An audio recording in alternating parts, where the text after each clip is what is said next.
สุขใจกันดีกว่าแต่ป้อมไรรู้แต่ปั้นศรัทธาคำว่ามันบังเคยสิข้าไม่รอยิ่งมันทุกหมอได้ปล่อยมันได้ดาอย่าเอามาจองมาคองในใจมีรู้ชีวิตเลยห่างข้างใจยิ่งรักเป็นไหมหัวใจเบื่อหน่ายมีมากมีน้อยก็เคยแบ่งปันใช้ถึงไปไม่ต้องร้าวรานดูมันสะสมสุขนั้นยาวนานคิดดีทำดีลูกนี้งดงามพร้อมกับพำมันหรือฝันสุขไม่ทุกข์จากไปมีเบอร์ปาให้ต้องสดใสทุกมันยืนคงไว้หัวใจตัวปางบ่งบางทางคนสุดล้านหัวใจ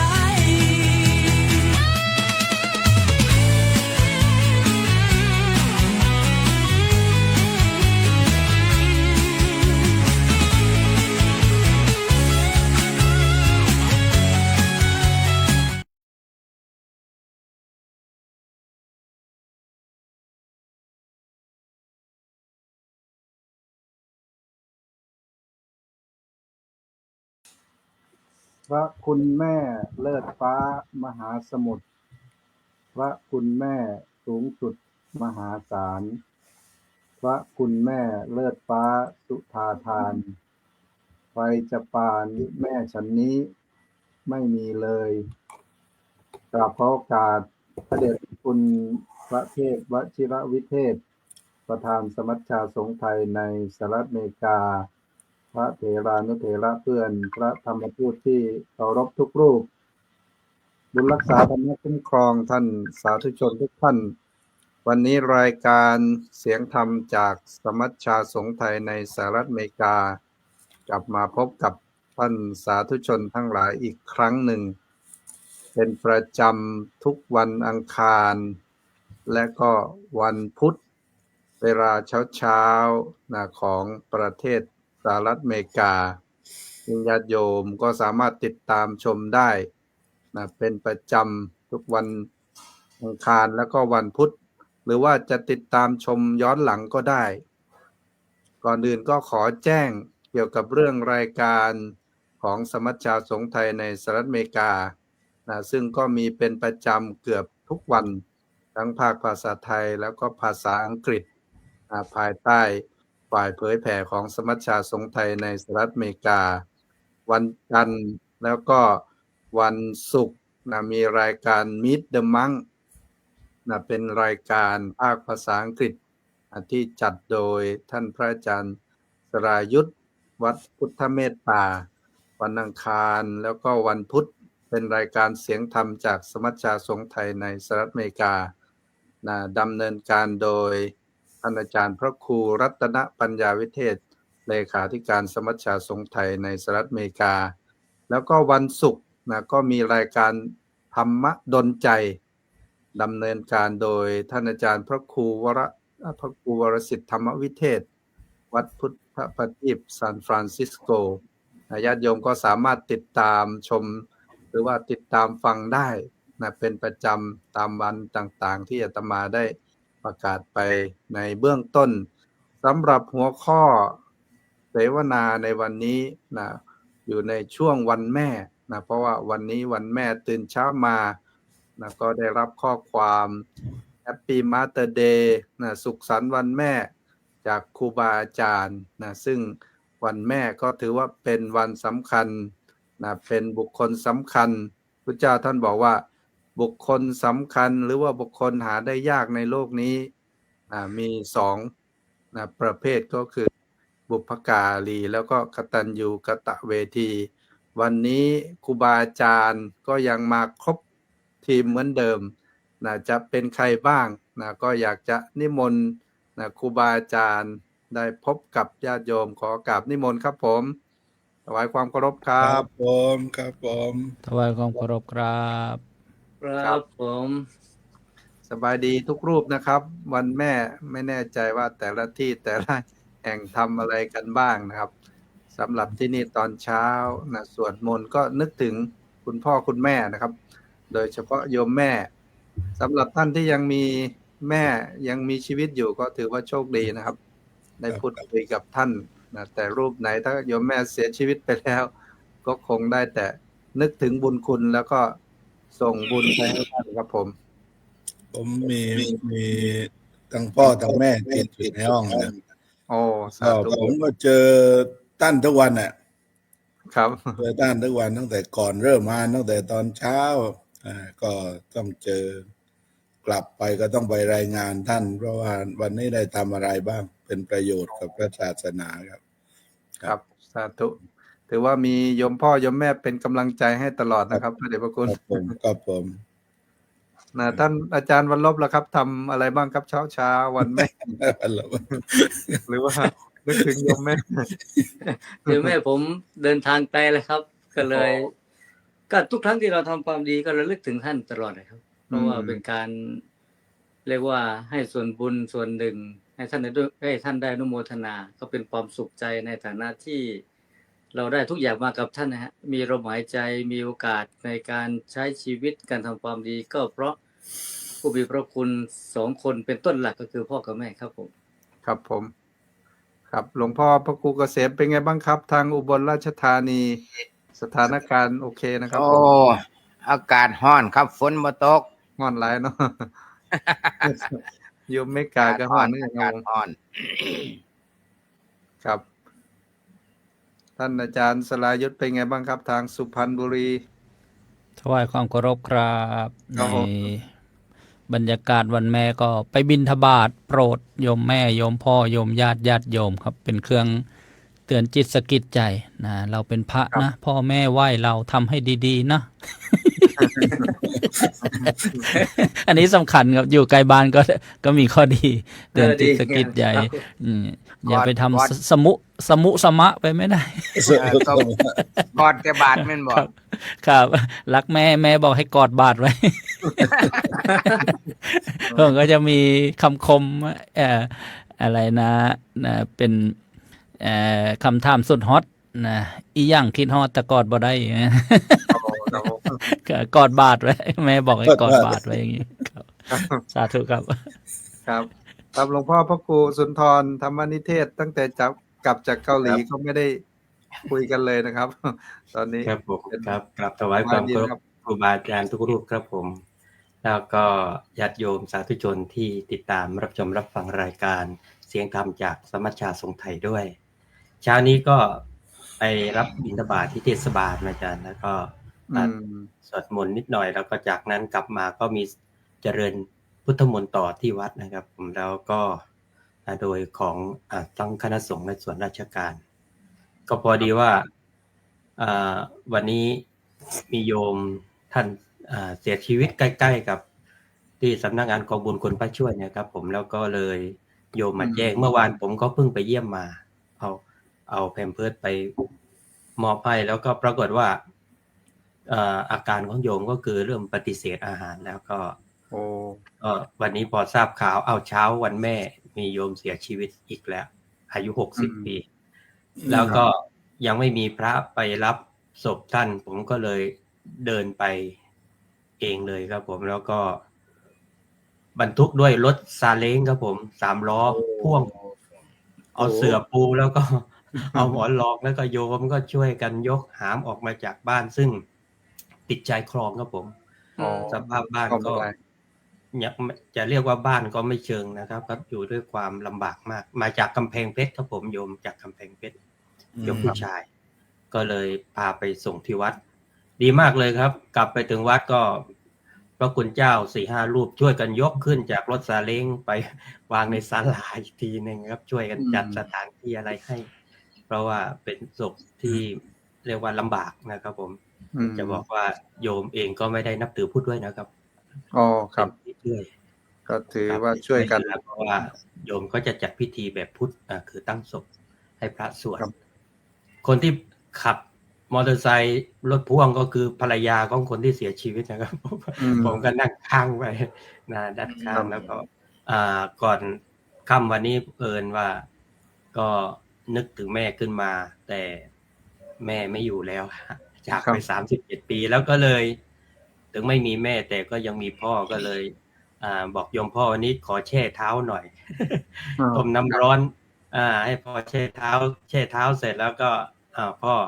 ยังลุกไปไหนไม่ได้เพราะว่าเท้ายังติดอยู่ในอ่างน้ำก็เลยวันนี้เซอร์ไพรส์เอาของขวัญให้พร้อมปัจจัยใส่ซองนะก็รู้สึกท่านมีความสุขอยู่ครับแล้วก็นอนห่างจากผมอยู่ประมาณ5 เมตรนะครับผมอยู่ด้วยกันครับผมอายุ86 ปีแล้วโอ้อนุโมทนาบุญครับถือว่าเป็นข้อมูลดีๆนะครับในช่วงต้นของรายการพระอาจารย์มหาพิชาติล่ะครับทำอะไรบ้างครับ วันแม่ หรือว่าเหมือนทุกวันเหมือนท่านเป็นคลื่นหายนะครับผมเปิดไมค์ก่อนครับเปิดไมค์ครับผมตกใจคิดถึงโยมแม่อยู่แล้วครับโยมพ่อเสียไปเมื่อเกือบ2 ปีแล้วครับแล้วก็โยมแม่ก็ยังอยู่เบื้องต้นชีวิตนักบวชก็พ่อแม่ให้บวชครับ เป็นลูกที่พ่อแม่ให้บวชแต่ตอนนี้เป็นลูกที่บวชให้พ่อแม่อยู่ครับอ๋อครับสาธุครับผมครับปัญญาใจปัญญาใจมหาภูดิตแล้วครับผมอยู่ที่อังกฤษเป็นไงบ้างครับผมครับตอนเช้าก็มีโยมมาไหว้พระทำบุญครับผมตอนเช้าทำบุญวันแม่มาตั้งแต่เมื่อวานแล้วโยมบอกตั้งใจมาทำบุญวันแม่3 วันส่วนของผมก็อย่างที่ครูบาอาจารย์ทราบว่าก็คือพ่อกับแม่ก็เสียชีวิตหมดแล้วก็วันนี้ก็เป็นวันที่เป็นวันหนึ่งที่คิดถึงมากๆแล้วก็โชคดีที่ได้มาพูดในเรื่องของความรักของแม่เพราะเมื่อวานก็พูดไปรอบหนึ่งแล้วครับผมโอ้ครับสำหรับรายการของเราวันนี้ก็จะนิมนต์ท่านพระอาจารย์มหาสรายุทธศิริสาโรนะครับได้เป็นพิธีกรดำเนินรายการในการเสวนานะครับขอกราบนิมนต์ครับผมครับกราบถวายความเคารพพระเถรานุเถระครูบาอาจารย์ทุกรูปกับก็โอกาสหลวงพ่อเจ้าคุณพระวิเทศสิทธิธรรมพรหลวงพ่อเจ้าคุณฤทธิ์ครับก็เป็นที่ทราบกันว่าวันนี้เนื่องในวันเฉลิมพระชนมพรรษา12 สิงหาคม 2568 ของสมเด็จพระนางเจ้าสิริกิติ์พระบรมราชินีนาถพระบรมราชชนนีพันปีหลวงขายวันพระราชสมภพปีนี้พระองค์ท่านก็พระชนมายุ93 พรรษาซึ่งพระองค์ท่านเป็นสมเด็จพระบรมราชินีนาถในพระบาทสมเด็จพระมหาภูมิพลอดุลยเดชมหาราชบรมนาถบพิตรเป็นสมเด็จพระบรมราชชนนีพันปีหลวงในพระบาทสมเด็จพระวชิรเกล้าเจ้าอยู่หัวในหลวงรัชกาลที่10ของเราก็เป็นโอกาสเราญาติโยมประสงค์นิกรต่างๆที่จะได้แสดงออกซึ่งความจงรักภักดีแล้วก็ที่สำคัญก็คือวันแม่แห่งชาตินะพระองค์ท่าน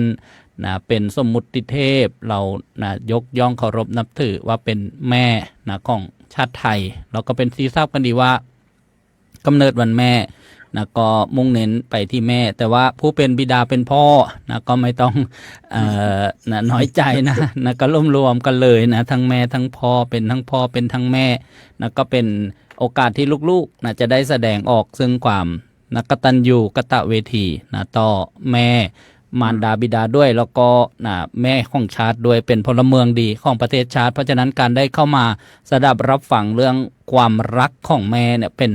สิ่งสำคัญเป็นคุณธรรมพื้นฐานก็ขอเจริญพรญาติโยมนะปฏิสันถานต้อนรับเข้าสู่รายการค่ำคืนวันนี้อย่าลืมนะญาติโยมช่วยกันนะกดถูกใจกดไลค์กดแชร์แสดงความคิดเห็นแสดงความรักของแม่หรือประสบการณ์นะสั้นๆไม่ต้องพิมพ์ยาวนะเดี๋ยวนะข้อความจะนะเยอะสูงเกินอย่างนี้เป็นต้นช่วยกันนะแชร์ไปยังกลุ่มที่นะมีความสนใจนะในสาระธรรมก็จะได้กราบขอความเมตตาหลวงพ่อเจ้าคุณพระวิเทศสิทธิธรรมพรหลวงพ่อเจ้าคุณฤทธิ์เจ้าอาวาสวัดอตัมมยตารามรัฐวอชิงตันสหรัฐอเมริกาหลวงพ่อเจ้าคุณเป็นรองประธานสมัชชาส่งไทยในสหรัฐอเมริกาฝ่ายเผยแผ่กับอาราธนาเปิดนะในการเสวนาค่ำคืนวันนี้ด้วยความเคารพครับขอถวายความเคารพพระเดชพระคุณพระเทพวชิรวิเทศประธานสมัชชาสงฆ์ไทยในสหรัฐอเมริกาวัดพุทธานุสรณ์พระเถรานุเถระพระธรรมทูตทั่วโลกและก็พระวิทยากรทุกรูปครับผมและญาติโยมพุทธบริษัททั้งหลายเมื่อวานในนามของ ฝ่ายเผยแผ่ก็ได้ประชุมกันเกือบ3 ชั่วโมงครับยาวมากประชุมกันยาวมากวางแผนเรื่องงานนี่แหละเลขาของเราในขยันก็เลยต้องประชุมกันยาวๆเลขาปิยะก็ได้วางแผนทำงานอีกหลายเรื่องครับวันนี้ก็คงจะได้ทราบกันแล้วว่ามีรายการเป็นภาคภาษาอังกฤษบ้างผมก็ได้ออกไปรอบหนึ่งละเป็นภาคภาษาอังกฤษเมื่อยมือครับเวลาพูดภาษาอังกฤษเมื่อยก็เลยก็แต่ว่าก็เป็นการดีก็ได้ฝึกฝนกันต่อไปรายการนี้อาจจะต้องนิมนต์เนี่ยหลายๆรูปออกด้วยนะก็ วันนี้เรามาคุยกันเรื่องเบาๆใกล้ตัวเลยนะครับเพราะว่าถ้าพูดถึงเรื่องแม่เนี่ยคุยกันได้ทั้งวันทั้งคืนครับผมโดยตัวผมเนี่ยผมใกล้ชิดกับโยมแม่เป็นอย่างมากแล้วท่านก็ผมก็พยายามระลึกถึงท่านเสมอแล้วก็ทุกหน้าที่การงานที่เราไปทำเนี่ยก็บางทีก็เอารูปแบบของโยมแม่เนี่ยหนึ่งเป็นคนใจเย็นโยมแม่ในใจเย็นแล้วก็ขยันเป็นคนขยันแล้วประหยัดเราบอกว่าโยมแม่นี่มีปัจจัยก็จ่ายไปบ้างโยมแม่บอกกูไม่ได้หาเองได้นะบางทีมันไม่ควรจะไปสุรุ่ยสุร่ายทำไมจะไม่เข้าเป็นอย่างนี้ไม่มีที่ว่าจะใช้จ่ายสุรุ่ยสุร่ายเป็นคนมัธยัสถ์ถ้าเป็นคนขยันขยันใจเย็นโอ้โหนี่สุดยอดมากโยมแม่ผมนะใจเย็นแม่ก็ตั้งก่อนที่จะเสียชีวิตนะก็ผมก็โชคดีได้ไปอยู่กับท่านมาในหลายเดือนสุดท้ายเนี่ยก็ออกเดินมาไปเอาสมุดธนาคารมาแล้วก็ปัจจัยที่มีอยู่เอามาให้อาตมาให้ผมเนี่ยนับ ให้ผมเนี่ยนับแล้วก็ได้เท่าไหร่มีเงินเท่าไหร่ก็บอกว่าเนี่ยจะมอบให้กับลูกทุกคนละ 20,000 วันนั้นนะคนละ 20,000แล้วก็เจ้าคุณก็ได้ด้วยวันนั้นไอ้ยะเราก็ดีใจนะแม่จะมอบปัจจัยให้ 20,000ว่าอย่างนั้นแต่ว่าจะมอบก่อนที่จะเดินทางไปอเมริกาตกลงว่าโยมแม่ก็มาเสียชีวิตก่อนผมเดินทาง ก่อนผมเดินทางนะก็นี่เกี่ยวกับแม่ทีนี้ก็อยากจะฝากไว้กับทุกๆคนนะว่ากับทุกๆรูปด้วยพระธรรมทูตเราทุกๆรูปด้วยแล้วก็ญาติโยมทุกๆท่านด้วยนะว่าในชีวิตเราเนี่ยเราต้องเรียนรู้ที่จะรักพ่อรักแม่ในอย่างไรบางคนไปรักเอาตอนที่นู่นท่านอยู่ในโรงแล้วโอ้รักมากตอนนั้นก็มีอะไรที่พ่อแม่ชอบก็ไปหาซื้อกันมาวางข้างโรงแล้วไปเคาะโรงมันสายเกินไปมันสายเกินไปแล้วที่เราจะแสดงความรักในตอนนั้นเพราะฉะนั้นก็ขอฝากเอาไว้ว่าถ้าพ่อแม่ยังอยู่ทำให้ถึงที่สุดรู้อย่างน้อยๆเราต้องดูแลท่านใน2 เรื่องคือ1เรื่องร่างกายเนี่ยเราอย่างน้อยก็ต้องรู้แล้วว่าพ่อแม่เนี่ยเป็นคนที่มีลักษณะอย่างไรชอบอะไรเราต้องรู้แล้วก็อย่างที่2ก็คือเรื่องต้องเลี้ยงจิตวิญญาณของท่านได้ด้วยบางคนชอบเลี้ยงกายก็เลี้ยงไปอย่างนั้นแหละแล้วก็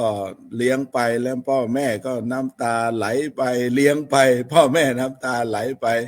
พอจะไปเลี้ยงกันทำอะไรนิดหน่อยมันก็พูดเอาเลิกบ้างเอาบุญคุณเอาอะไรก็ไม่รู้อะไรสารพัดผมสังเกตเห็นนะว่าบางทีพ่อแม่เนี่ยต้องน้ำตาไหลตลอดแล้วก็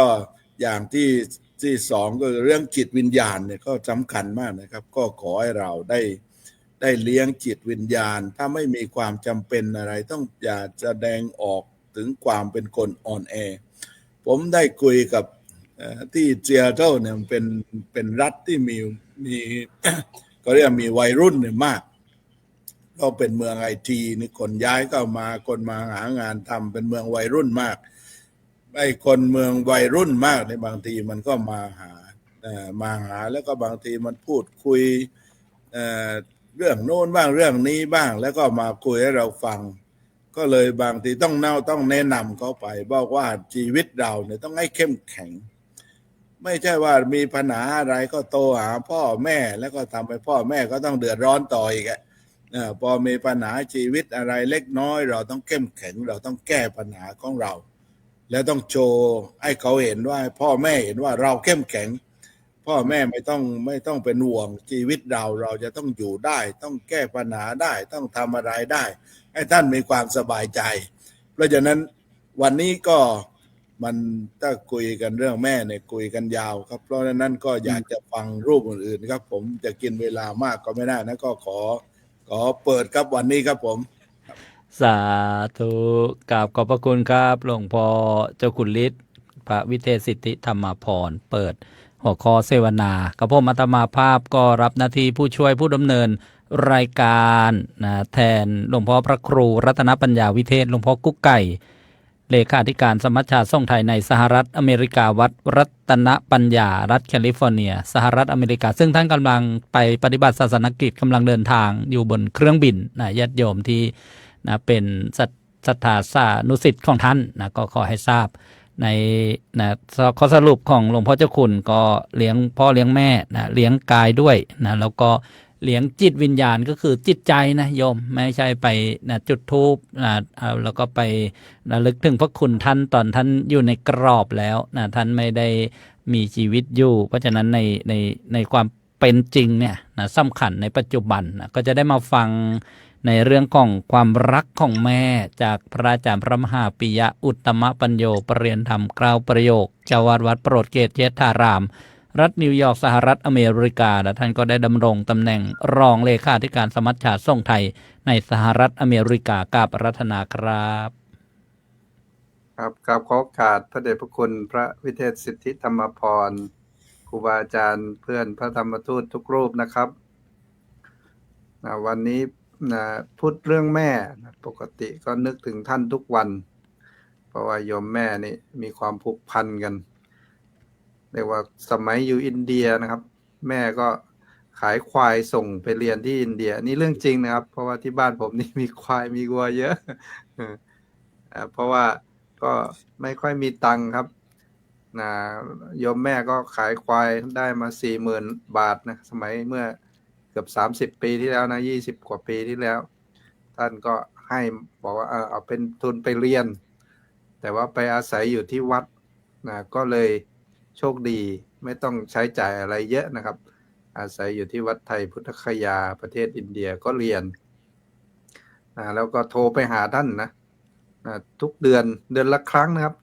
โทรมากก็ไม่ได้เพราะว่าค่าโทรศัพท์แพงมากแต่ว่าเวลาที่เราไปเจออะไรไปเมืองที่มันสวยๆนะเราก็จะซื้อโปสการ์ดแล้วก็เขียนส่งไปให้โยมแม่ก็จะนึกถึงท่านแล้วจำได้สมัยหนึ่งก็คือว่าเราไปเจอร้านรองเท้านะครับที่เขาเอาหนังวัวมาทำนะเราก็นึกถึงโยมพ่อโยมแม่แล้วก็ครูบาอาจารย์หลวงพ่อก็ไปสั่งตัดนะครับประมาณคู่ละ400รูปีนะสมัยนั้น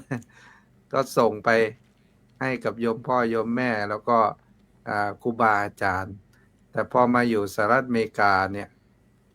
เวลาจะไปไหนเนี่ยทุกวันเนี่ยคุยกับโยมแม่นะครับ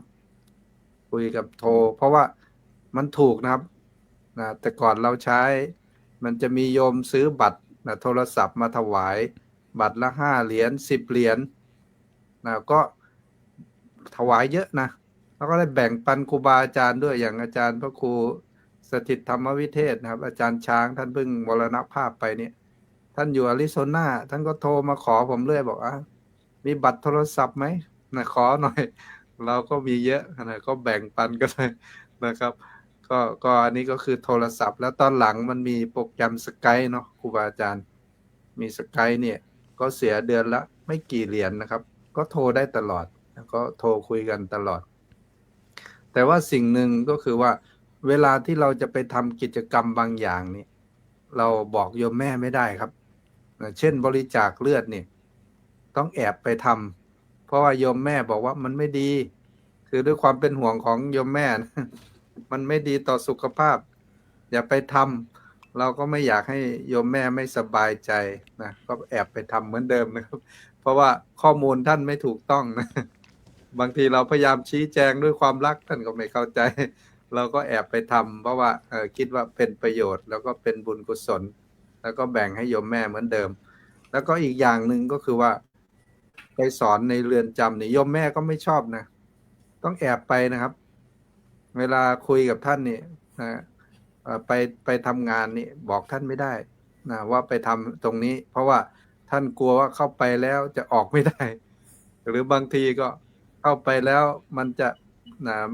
ไม่ดีต่อชีวิตหรือว่าเป็นมลทินหรือว่าเป็นโชคลางที่ไม่ดีอะไรเนี่ยก็เป็นความเชื่อนะของโยมแม่ แต่โดยรวมแล้วนะโยมแม่นี่ก็มีอิทธิพล แล้วก็นะมีคำสอนอะไรดีๆ เยอะนะที่เรานำมาปรับใช้ในชีวิตประจำวันของเราได้ ในวันแม่นี่ท่านไม่อยู่แล้วก็ได้แต่นึกถึงอย่างที่ครูบาอาจารย์บอกว่า เวลาเราทำความดีนะก็นึกถึงท่านว่าขอให้ท่านได้มีส่วนแห่งบุญตรงนี้ด้วยในวันแม่ก็ฝากไว้แค่นี้ก่อนครับในเบื้องต้นครับผม สาธุครับกับอนุโมทนาในความสำเร็จในการศึกษาหน้าที่การงานกับพระอาจารย์พระมหาปิยะอุตตมปัญโยด้วยนะครับ ก็คือโยมแม่ท่านพระอาจารย์เนี่ยได้เห็นความสำคัญของการศึกษาเนี่ยญาติโยมท่านได้ทำหน้าที่แม่นะเรียกว่านะยอมนะสละนะทรัพย์สมบัตินะเรียกว่าเครื่องไถนาเนี่ยนะควายเนี่ยนะเราต้องค่ายและส่งท่านไปเรียนนะเครื่องไถนาก็เป็นอะไรที่ซาบซึ้งมากก็คือบางครั้งนะในคำว่าต้นทุนคนเราไม่เท่ากันเนี่ยเห็นไหมนะแต่ก็จะมีอะไรที่จะทำให้เจริญก้าวหน้าไปได้ก็คือการศึกษาการเล่าเรียนท่านบอกว่านกไม่มีคนไม่มีความรู้ขึ้นสู่ที่สูงไม่ได้นะญาติโยมครับก็นะจะได้มาฟังทัศนะความเห็นของครูบาอาจารย์รูปต่อไปกราบอาราธนาพระอาจารย์พระมหาวัลลบอัคคธรรมโมวัดอตัมมยตารามรัฐวอชิงตันสหรัฐอเมริกาด้วยความเคารพครับครับผมก็กราบขอโอกาสครูบาอาจารย์ทุกรูปด้วยความเคารพนะครับและก็ขอเจริญพรญาติโยมทุกท่านที่รับชมรับฟังรายการอยู่ที่จริงดูเหมือนเป็นเรื่องง่ายนะครับสำหรับการพูดเรื่องของพระคุณแม่แต่บางครั้งก็พูดอะไรไม่ออกเหมือนกันและบางทีเราเองก็ทำอะไรที่เป็นความผิดต่อท่านโดยที่เราไม่รู้ตัวก็มีแม้แต่ในการทำหน้าที่ของตัวเองแต่พอมาย้อนกลับไปทีหลังท่านอาจารย์ปิยะพูดถึงเรื่องความผูกพันเรื่องของหลายสิ่งหลายอย่างที่แม่ไม่ชอบมันก็ทำให้ผมฉุกคิดขึ้นมาหลายเรื่องเหมือนกันนะครับทั้งที่เราก็มองในมุมของคนนักทำงานนะเหมือนมีเหตุการณ์อยู่ครั้งหนึ่งผมก็ 2-3 ปีติดต่อกันแหละอยู่ที่วัดอยู่ที่ในกรุงเทพพอถึงเวลาช่วงภาคฤดูร้อนเราก็ลงไปอบรมเยาวชนภาคฤดูร้อนนะครับที่อำเภอโคกเหลียงที่สงขลาเนี่ยแหละครับที่จังหวัดสงขลาก็ไปอยู่ที่วัดที่เราไปอบรมมาเป็นเดือนนะครับอบรมเยาวชนภาคฤดูร้อนอบรมสามเณรภาคฤดูร้อนพอเสร็จจากการอบรมก็ไปบ้านไปนั่งอยู่บ้าน30 นาทีหรือชั่วโมงหนึ่งแล้วก็จะเดินทางกลับขึ้นกรุงเทพพอลุกขึ้นเดินทางแม่ท่านก็พูดด้วยน้ำตานองหน้าบอกว่าจะอยู่บ้านเนี่ยมันทรมานมากหรือไงไปอยู่วัดอื่นตั้งเป็นเดือนแต่พอมาอยู่กับแม่ได้30 นาทีจะไปอีกแล้วนะทำไมอยู่บ้านมันทรมานมากทั้งเลยตอนนั้นผมก็ไม่ได้คิดอะไรมากนะครับแต่พอมาคิดย้อนหลังโอ้โหแสดงว่าพ่อแม่เนี่ยเขาต้องการเวลาจากเราแต่เราเนี่ยก็มีความสุขในแง่ของการไปทำงานเพราะเราถือว่าเราได้ทำงานให้กับพระศาสนาได้ทำงานให้กับสังคมได้เป็นคนที่มีประโยชน์ต่อสังคมแต่บางทีเราลืมคนที่ต้องการเวลาจากเรามากที่สุด2 คนคือพ่อกับแม่อยู่ที่บ้านอันนี้ก็สำคัญเหมือนกันนะหลายท่านที่มีงานมีการต่อให้เป็นการทำงานเพื่อสังคมก็เถอะท่านจะดีกับใครทั่วโลกแต่ว่าถ้าทำหน้าที่ของเราที่บ้านไม่สมบูรณ์แบบเนี่ยผมก็มองว่าบางทีพอถึงวันหนึ่งแล้วมันเป็นแผลใจที่พอมานึกย้อนหลังแล้วก็มีความรู้สึกว่าเราไม่น่าจะพลาดกับเรื่องง่ายๆนะที่อยู่บ้านสักครึ่งวันจะเป็นไรไปใช่ไหมเราไปอยู่ที่อื่นเป็นเดือนนะครับลงไปอบรมเยาวชนเนี่ยเป็นเดือนแ แต่พอนั่งบ้าน30 นาทีเอาละจะกลับวัดแล้วจะขึ้นกรุงเทพแล้วอย่างนี้เป็นต้น เพราะฉะนั้นพอเราพูดถึงเรื่องพ่อแม่คือเรื่องวันแม่ก็โยงไปถึงบุคคลสำคัญทั้งสองท่านนั่นแหละคือทั้งพ่อทั้งแม่ และก็สามารถจะพูดในมุมมองทั้งสองมุมมองเช่นเดียวกันคือเราทุกคนเกี่ยวพันกับพ่อแม่ เพราะฉะนั้นถ้าจะมองในแง่ของเชิงธรรมะนะครับว่าเรามีพ่อแม่ที่ต้องกตัญญูแล้วเราก็มีพ่อแม่ที่ต้องอกตัญญูอันนี้เป็นสาระในความรู้สึกของผมเองนะพ่อแม่ที่เราต้องกตัญญูก็คือพ่อแม่ผู้ให้กำเนิดผู้ให้ชีวิตให้โอกาสทุกสิ่งทุกอย่างแก่เรามาท่านเหล่านี้เป็นท่านที่มีกรรมมากที่สุดถามว่าทำไมมีกรรมมากที่สุดเพราะว่าท่านจะมีความยึดติดกับลูกมากรักลูกมากไม่ว่าจะลูกจะเป็นอะไรยังไงเนี่ยผู้ที่เป็นพ่อเป็นแม่ก็จะเป็นผู้ที่พร้อมให้อภัยและก็เป็นความรักที่ไม่มีวันจางคลายเลยพ่อแม่อาจจะสามารถสละทุกสิ่งทุกอย่างได้ก็เพื่อที่จะให้ลูกนั้นได้รับในส่วนที่เป็นความสุขเป็นความสบายบ้านท่านลองสังเกตดูให้ดีเถอะเราจะทำผิดอะไรยังไงก็แล้วแต่พ่อแม่จะเป็นผู้ที่ให้อภัยกับเราได้ตลอดแต่พูดถึงเรื่องการปล่อยวางพ่อแม่สามารถที่จะปล่อยวางทุกสิ่งทุกอย่างได้ถ้าเข้าสู่การปฏิบัติธรรมแต่หลายคนหลายท่านมาติดอยู่เรื่องครอบครัวมาติดอยู่เรื่องลูกปล่อยวางลูกไม่ได้นั่งปฏิบัติธรรมไปร้องไห้ไปบอกเอ้าทำไมโยมเป็นอย่างนั้นก็เพราะคิดถึงลูกเป็นห่วงลูกไปทำพฤติกรรมอะไรบางอย่างที่ไม่ดีเลยลูกมีความทุกข์เนี่ยอะไรที่ทำให้จิตใจท่านอ่อนไหวมากท่านสามารถจะสละหลายสิ่งหลายอย่างได้แต่พอเรื่องลูกเนี่ยปล่อยวางยากผมเลยมองว่าพ่อแม่เนี่ยคือผู้ที่มีกรรมที่สุดในแง่ของการจะปล่อยวางเรื่องลูก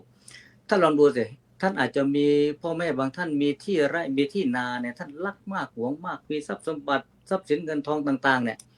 ใครมาขอใครมาทำอะไรเนี่ยไม่ให้เลยแต่ถ้าเมื่อไหร่ลูกมีความจำเป็นต้องใช้สิ่งเหล่านั้นพ่อแม่สามารถจะปล่อยได้จะวางได้ก็เพื่อนำสิ่งนั้นมาให้ลูกอันนี้เลยคือข้อสำคัญที่ประชวนให้คิดแม่ผมอาจจะมีสมบัติบางอย่างที่ท่านรักมากใครมาขอใครมาอะไรเนี่ยไม่ให้แต่ถ้าเราเอ่ยปากหรือเรามีความจำเป็นต้องใช้แม่สามารถจะทำให้เราได้ทันทีอันนี้คือสิ่งที่เป็นมุมหนึ่งน่าคิดอันนี้คือพ่อแม่ที่เราต้องดูแลเราต้องกตัญญูแต่พ่อแม่ที่เราทุกคนต้องอกตัญญูก็ต้องมีท่านนั้น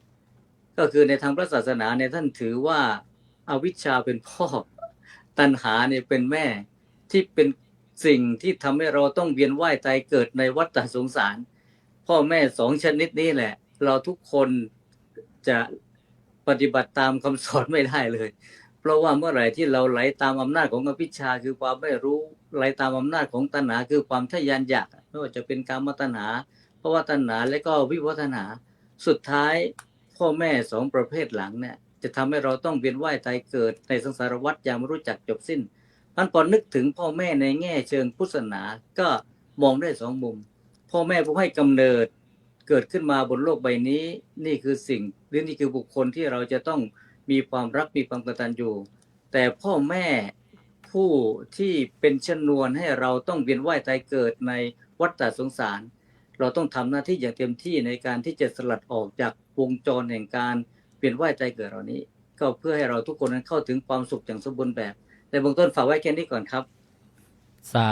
ธุกราบขอบพระคุณอนุโมทนาครับพระอาจารย์พระมหาวรลบอัคคธรรมโมโอ้โหญาติโยมเป็นไงได้ฟังว่าจะมีพ่อแม่ที่เราต้องอกตัญญูด้วยนะก็เรียกว่าพ่อแม่ที่เป็นต้นต่อของวัฏสงสารพาให้เราเวียนตายเวียนเกิดนึกถึงพระเถระรูปหนึ่งท่านออกบวชเราก็มีโยมแม่มาบวชด้วยเราก็จากไปปฏิบัติสมณธรรมไล่ปีกลับมาโยมแม่นี่ยังผูกพันกับพระลูกนะพอเห็นก็จะเข้ามาด้วยความรักพระลูกท่านเป็นพระอรหันต์ก็เลยดุให้ท่านได้สะเทือนจิตใจให้สลัดความรักความอาลัยออกเนี่ยสุดท้ายท่านก็ได้ในบรรลุธรรมเนี่ยในอย่างนี้เรื่องย่อๆนี่เรื่องนะของคำว่าข้าพ่อข้าแม่ที่เป็นกิเลสนะความไม่ดีต่างๆส่วนพ่อแม่ที่ให้กำเนิดเรามาเราก็ต้องทดแทนพระคุณท่านนะก็ขอเสริมครูบาอาจารย์นิดนึงวันนี้ไปสอนนะพระ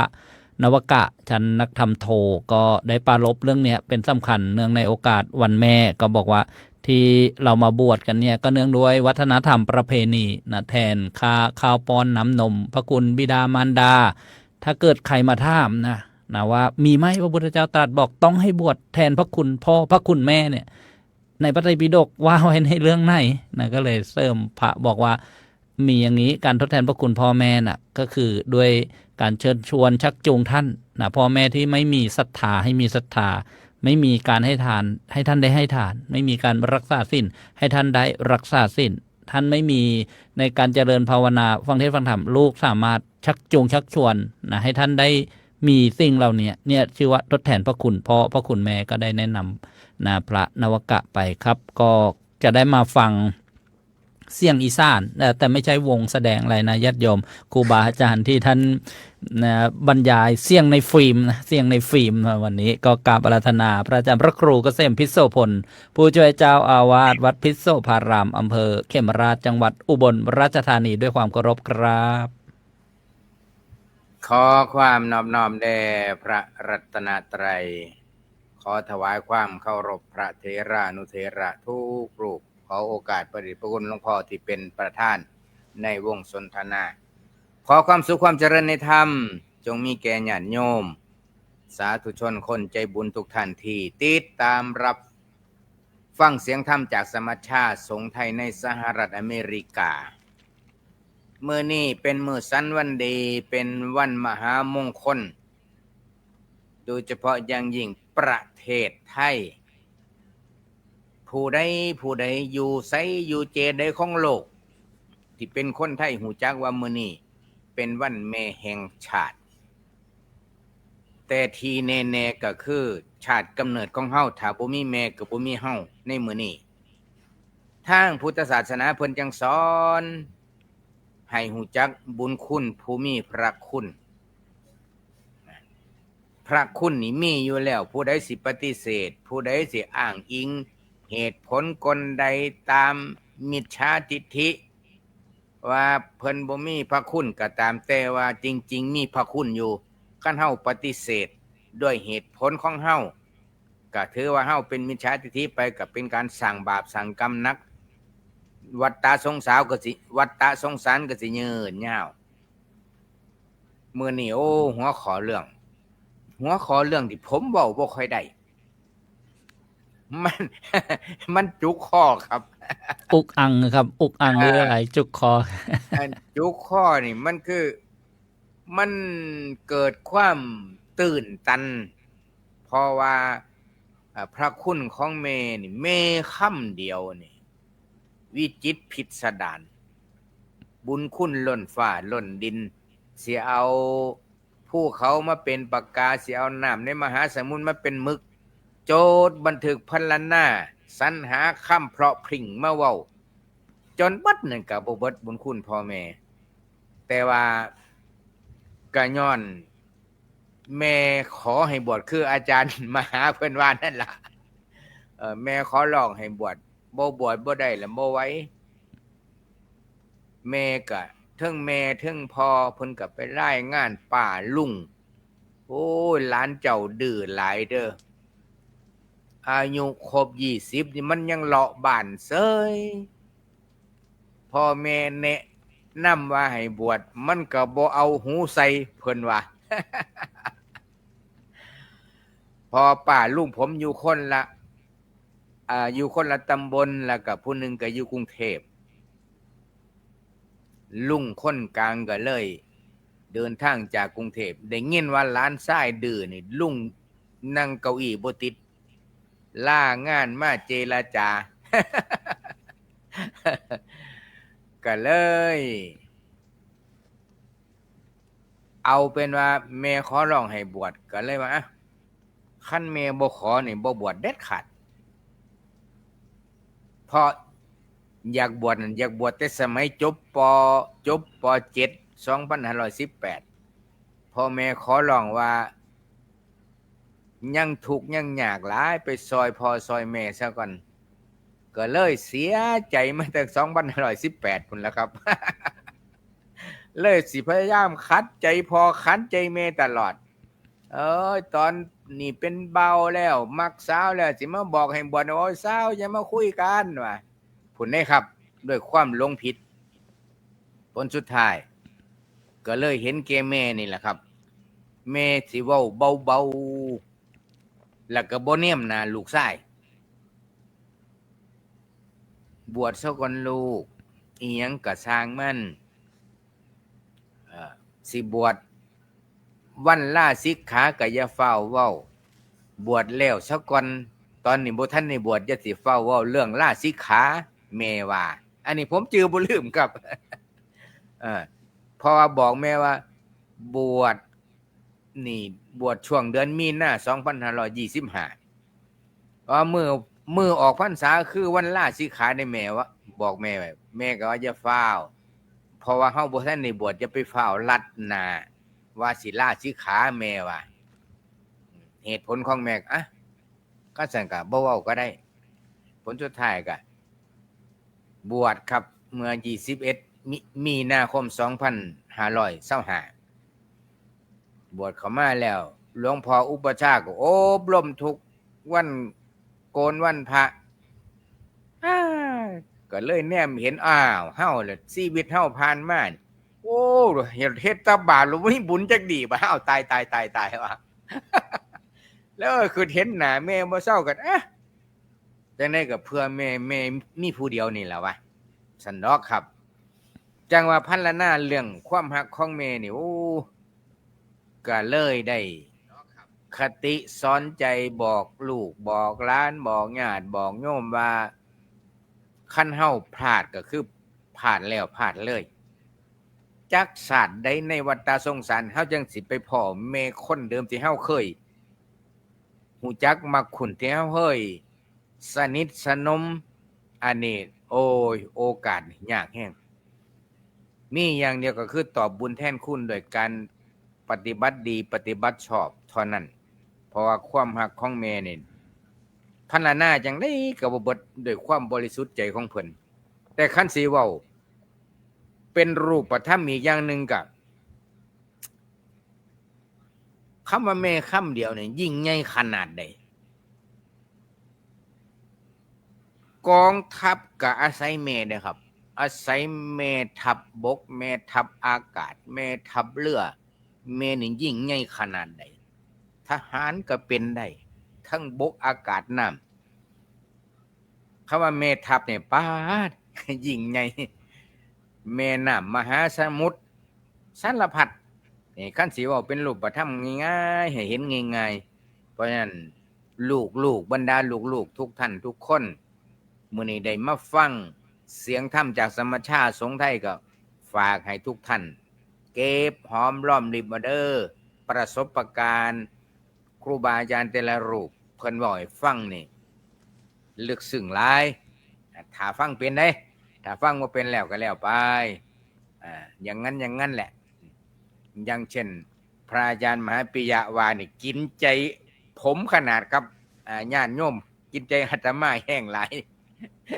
เพราะว่าคนอีสานมักเว้าประโยคนี้ว่าขายควายส่งลูกเรียนนี่ คนอีสานมักเว้าเพราะว่ามีอุทาหรณ์และแนวแต่ว่าพระอาจารย์มหาปิยะนี่เพิ่นเป็นแนวสร้างสรรค์พัฒนาเพียงแต่ว่าเป็นภาษาเว้าบ้านๆซื่อๆแต่ว่าโดยรูปธรรมแล้วสร้างสรรค์พัฒนาเป็นรูปธรรมชัดเจนอันนี้ญาติโยมคันฟังเพิ่นก็สิว่าเพิ่นเว้าตลกความจริงโมเมนต์นี่คือชีวิตจริงแล้วก็เป็นสาระเป็นบุญเป็นมหากุศลพร้อมตอนนี้ก็จบไว้ซ้ำนี้ก่อนครับสาธุกราบขอบพระคุณครับพระอาจารย์พระครูเกษมพิโสพลที่ได้บวชอยู่ทุกวันนี้ก็ความรักของแม่นะคุณแม่ขอร้องนะไม่ใช่ตชดขอร้องนะญาติโยม นั่นก็ดำรงเพศสมณะมาโอ้โหนี่นะบุญใหญ่กุศลแรงนะเจริญพรต้อนรับญาติโยมที่เข้ามาใหม่ในโซเชียลมีเดียแล้วก็ทางสถานีวิทยุกระจายเสียงทุกคลื่นความถี่ช่วยกันกดถูกใจ กดไลค์กดแชร์กับรายการเสี่ยงธรรมจากสมัชชาส่งไทยในสหรัฐอเมริกาค่ำคืนของวันแม่แห่งชาติวันอังคารที่12สิงหาคมพุทธศักราช2568ค่ำคืนวันนี้หลวงพ่อกุ๊กไก่ติดศาสนกิจก็เจริญพรบอกข่าวนะแล้วก็ญาติโยมรายการนี้ก็มีเวลาโดยประมาณ90นาทีนะหรือว่า1ชั่วโมงครึ่งเวลาประเทศไทยก็เริ่มตั้งแต่1ทุ่มที่สหรัฐอเมริกาก็8นาฬิกาที่ประเทศอังกฤษ13นาฬิกานะแต่ละภูมิภาคนะเวลาไม่ตรงกันเพราะว่าโลกกลมนะญาติโยมไม่ใช่โลกแบนเวลาจะได้ตรงกันเพราะฉะนั้นที่ฝั่งหนึ่งมีแสงที่อีกฝั่งหนึ่งก็จะมีเงามีความมืดนะเพราะฉะนั้นก็จะได้มาฟังในเรื่องของความรักของแม่ค่ำคืนวันนี้จากครูบาอาจารย์ที่นั่งอยู่ที่ห้องส่งสตูดิโอประเทศอังกฤษพระอาจารย์พระมหาภูดิษฐ์ภูมิปาโลหลวงพี่มีผู้เปลี่ยนธรรม6ประโยคประธานศูนย์ปฏิบัติธรรมดีเมืองแมนเชสเตอร์ประเทศอังกฤษญาติโยมเตรียมผ้าเช็ดหน้าไว้นะกราบอาราธนาครับ กราบถวายความเคารพพระเดชพระคุณหลวงพ่อเจ้าคุณพระวิเทศสิทธิธรรมพรหลวงพ่อเจ้าคุณฤทธิ์และครูบาอาจารย์ผู้ร่วมรายการทุกรูปด้วยความเคารพอย่างสูงยิ่งครับผมเจริญพรเจริญสุขสวัสดีดีจงมีแด่ญาติโยมญาติธรรมกัลยาณมิตรญาติธรรมทุกท่านที่เข้ามารับชมรับฟังรายการเสียงธรรมจากสมัชชาสงฆ์ไทยในสหรัฐอเมริกาในวันนี้หัวข้อว่าความรักของแม่ญาติโยมที่เข้ามาแล้วก็กดไลค์กดแชร์ไปให้ลูกกดไลค์กดแชร์ไปให้แม่ได้ฟังด้วยนะโยมนะท่านใดที่มีแม่อยู่ก็ยินดีด้วยตอนนี้ก็คงจะได้บอกรักบอกความคิดถึงส่งของขวัญให้กับโยมแม่กันเต็มที่ส่วนอาตมานี่ก็ย่างที่พูดไปเมื่อเช้าแล้วนะโยมนะพูดไปเมื่อวานก็พูดไปเรื่องแม่แล้ววะที่ได้อยู่ทุกวันนี้ก็ เพราะคำพูดของแม่นี่เมื่อหลวงพ่อพระครูกระเทมพูดเลยโยมคำว่าแม่คำเดียวนี่พูดเบาๆอยู่ในมุมในของโลกใบนี้เป็นพลังมหัศจรรย์เป็นพลังมหาศาลเป็นพลังที่ทำให้เราต้องก้าวต่อไปข้างหน้าและเป็นพลังที่ทำให้เราต้องต่อสู้เพราะแม่เป็นผู้ยิ่งแบบอย่างที่ต่อสู้เพื่อลูกแม่สู้ทุกสิ่งทุกอย่างเนี่ยนี่คือคนเป็นแม่เพราะฉะนั้นในชีวิตของอาตมาเนี่ยอาตมาพอได้ทำงานถึงก็คือเพลินกับการทำงานก็เลยลืมแม่ในทีนี้ก็คือไปอยู่เชียงใหม่5 ปีโยมอยู่เชียงใหม่5 ปีไม่ได้กลับบ้านไปหาแม่เลยไม่ได้กลับบ้านไปหาแม่เลยเรื่องนี้เคยเล่าไล่รอบแล้วว่าไม่ได้กลับบ้านไปหาแม่เลยอยู่มาวันนึงได้รับโทรทัศน์ว่าต้องกลับบ้านด่วนอาตมากลับบ้านพอเปิดประตูบ้านไปถึงเห็นแม่นอนอยู่บนซาดพื้นเดียวโยม แม่นอนอยู่บนซาดพื้นเดียวอาตมาตกใจมากๆร้องแบบว่าคือน้ำตาเป็นเหมือนน้ำตกเลยไล่มาอย่างไม่ที่เราไม่คิดว่าเห็นแม่อาตมาจำแม่ตัวเองไม่ได้โยมคิดเลย5 ปีที่จากกันจำแม่ตัวเองไม่ได้เลยแม่ของอาตมาเป็นมะเร็งระยะสุดท้ายโยมนี่คือเร็วอาตมากอดแม่ปุ๊บแม่เอาปาวตั้งขึ้นมาโยมแม่เอาปาวตั้งขึ้นมาแม่ดึงรูปถ่ายของอาตมาออกมาวะแม่นี่แหละรูปถ่ายทุกวันตั้งเงินเดือนที่อาตมาส่งให้แม่นี่แม่ว่าไม่จำเป็นเลยไม่สำคัญเลยแต่แม่แลรูปถ่ายของลูกทุกวันสิ่งที่แม่ต้องการคือลูกมาอยู่กับแม่ลูกมาหุงข้าวให้แม่กินลูกมาทำซักผ้าให้แม่บางลูกมาอยู่กับแม่นี่คือสิ่งที่แม่ต้องการเพิ่นท้องภายนอกเป็นข้องนอกกายแม่บอกคือสิ่งที่แม่ต้องการคือให้ลูกมาอยู่กับแม่แต่วันที่อาตมากลับไปคือแม่เป็นมะเร็งระยะสุดท้ายแล้วอาตมาไปหาหลวงพ่อเจ้าคุณเจือโยมไปกราบศาลบอกว่าบวชให้พ่อมที่แม่พ่อมีตายแล้วถึงผากตายเรียกว่าข้าหม้อแกงหม้อโยมเพราะว่าชาวปุ๊บบวชข้าหม้อแกงหม้อเลยหลวงพ่อเจ้าคุณเจือบวชให้แบบเสร็จเรียบร้อยพาอาตมาไปช่องแขบานไว้แกหลวงพ่อเจ้าคุณเจือถามเป็นคนเป็นอุปชาของอาตมาที่เร่งแบบจัดเจนเร่งแบบป่าซาตายวะมึงเล่แม่ก้อนวะอาตมาอยู่กับแม่จนถึงวันที่8 พฤษภาคมอาตมากำลังนั่งชั้นส้มตำอยู่แม่วะแม่ที่ อาตมาปรื้อกำลังชั้นส้มตำอยู่แม่อุ้มแม่ที่ขังที่ท้องอาตมาก็หันไปมองหน้าว่าเดี๋ยวชั้นชาชัดก่อนแม่ว่าอุ้มแม่ที่แกเล่นมาเสียงดังเลยป่ะอุ้มแม่ที่ปุ๊บอาตมาตุ้มเลยไปอุ้มแม่ขึ้นมาไหวอุ้มถึงแล่แม่พอแล่แม่ถึงแม่แล่หน้าอาตมาถึงแม่ว่าข้อได้อย่างใดไม่รู้กว่าข้อได้อย่างใดไม่ถึงอาตมาบอกว่าแม่ข้อได้อะข้อได้อย่างใดไม่แม่ถ้าเป็นขังที่ท้องซึ่งอาตมาถ้าไม่ว่าแม่ข้ออะไรครับ แม่ถ้ามาข้ออะไรอย่างได้ไหมอาตมาว่าขังที่ท่ามครับแม่ข้อไอ้บวชไปตลอดชีวิตได้ไหมลูกนี่คือคำพูดก็แม่ที่พูดกับอาตมาเป็นคำสุดท้าย อาตมาก็รับปากว่าครับ แม่ก็สะอึกซ้ำครั้งโยมสะอึกซ้ำครั้งในอ้อมกอดช่องมือเนี่ยในพาเรื่อง แม่สะอึกซ้ำครั้งแม่สิ้นใจตายในอ้อมกอดของอาตมาดึงป้าจีวรออกมาเลยห่มแม่แล้วพูดกับแม่ว่าแม่ห่มพาเรื่องลูกขึ้นสวรรค์นะแม่นะเนี่ยคำพูดสุดท้ายที่แม่กับอาตมาได้คุยกันเพราะฉะนั้น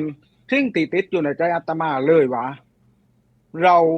5 ปีที่เพลิดเพลินกับการทำงานที่สนุกกับการใช้ชีวิตในการเป็นเพลย์บอยช่องต่างกับแม่ทุกเดือนแต่ต่างคือแม่ไม่ต้องการแม่ต้องการได้ยินเสียงลูกทำไมนี่แม่อาจารย์มาบิยาวัสไกอ่ะคือได้เห็นหน้าได้ยินเสียงนี่คือสิ่งที่แม่ต้องการแม่ไม่ต้องการอะไรเลยต้องการเห็นหน้าลูกก็อยู่บ้านดีไหมต้องการเห็นทุกสิ่งทุกอย่างที่เป็นลูกของแม่เพราะฉะนั้นทีหลาวครั้งนี้เพื่อเป็นสิ่งสะท้อนย้อนใจให้กับโยม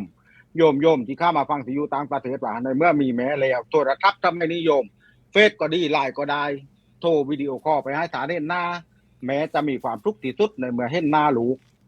อย่ารอถึงเวลาที่ฐานจากไปแล้วถึงมาบอกรักแม่ทีหลังไม่มีประโยชน์เลยนี่เหมือนอาตมาเป็นตัวอย่างนี่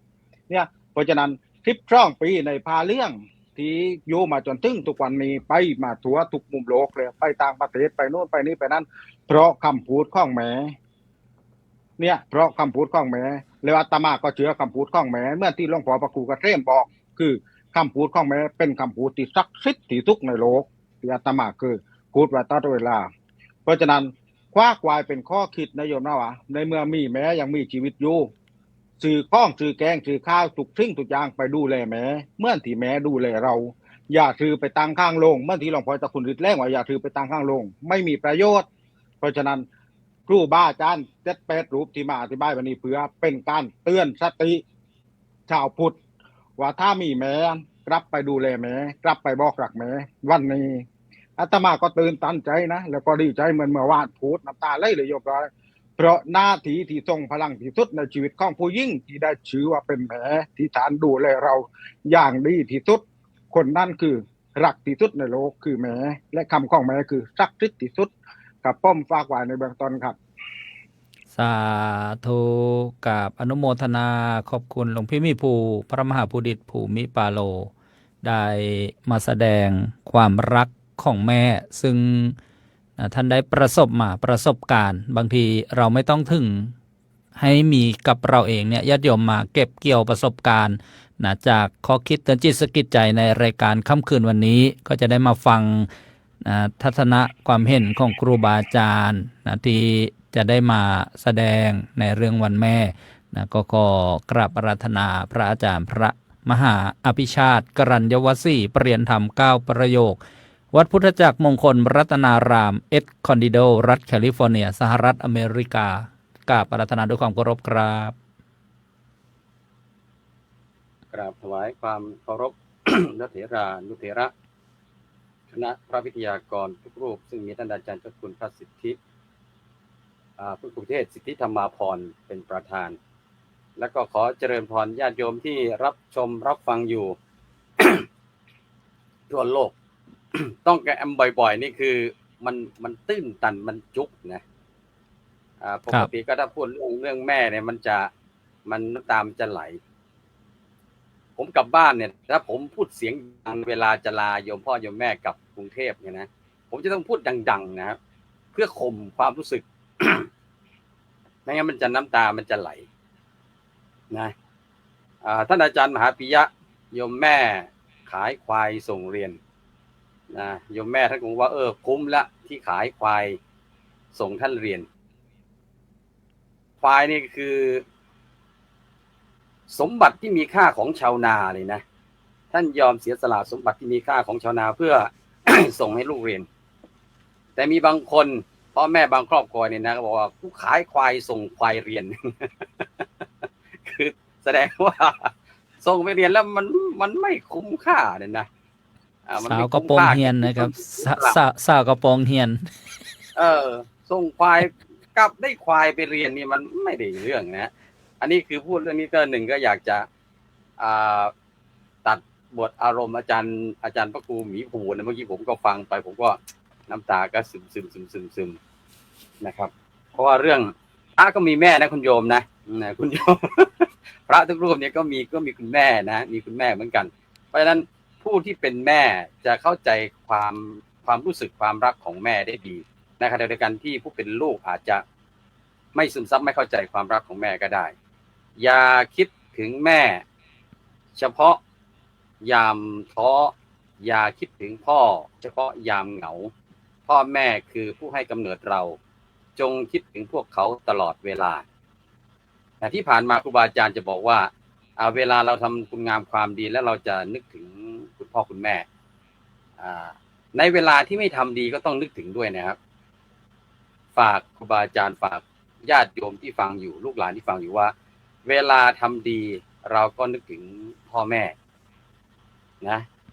เวลาเราจะทำไม่ดีหรือเวลาทำไม่ดีก็ให้นึกถึงพ่อแม่ด้วยนึกถึงทำไมพ่อแม่ตอนทำไม่ดีมันจะได้เกิดหิริโอตตัปปะความละอายแก่ใจความอายชั่วกลัวบาปว่าถ้าทำไปเนี่ยเสียหายขึ้นมามันไม่ได้เสียหายเฉพาะเราก็ถือว่าเขาจะสืบไปว่าเป็นลูกของใครนามสกุลอะไรพ่อแม่ก็จะเสื่อมเสียไปด้วยเพราะฉะนั้นเราให้นึกถึงท่านตลอดเวลาทั้งเวลาที่เราทำดีและทำไม่ดีนะความรักของแม่วันนี้ผมมีความรักแบบฉบับที่แม่ของผมเคยทำตอนที่คุณแม่ยังอยู่แม่แต่ยังอยู่แต่ว่าอาจจะช่วยตนเองยังไม่ได้ 100% เหมือนแต่ก่อนเวลาผมกลับบ้านความรักของพ่อของแม่ก็คือท่านเห็นเรากลับท่านก็ดีใจเลยนะคราวนี้ท่านก็จะคำนวณแล้วว่าเมื่อไหร่ลูกจะกลับกรุงเทพหรือจะกลับต่างประเทศเนี่ยนะท่านก็จะคำนวณไว้แล้วว่าวันไหนลูกจะกลับลูกกลับบ้านแล้วมีอยู่ครั้งหนึ่งคือโยมแม่ผมเนี่ยท่านเก่งเรื่องการเกษตรนะปลูกอะไรก็มือเย็นนะครับปลูกอะไรก็ได้ผลผลิตดีงามมาก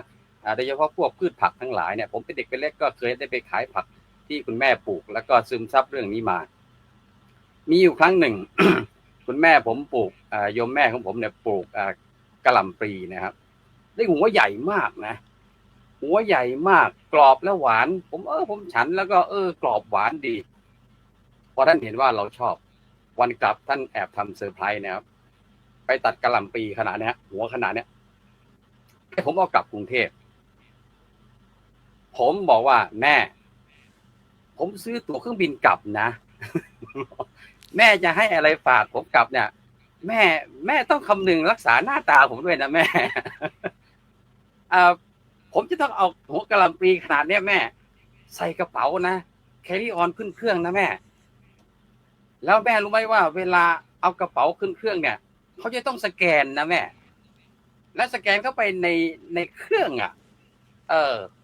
กระเป๋าใบอื่นก็คงก็จะมีข้าวของเครื่องใช้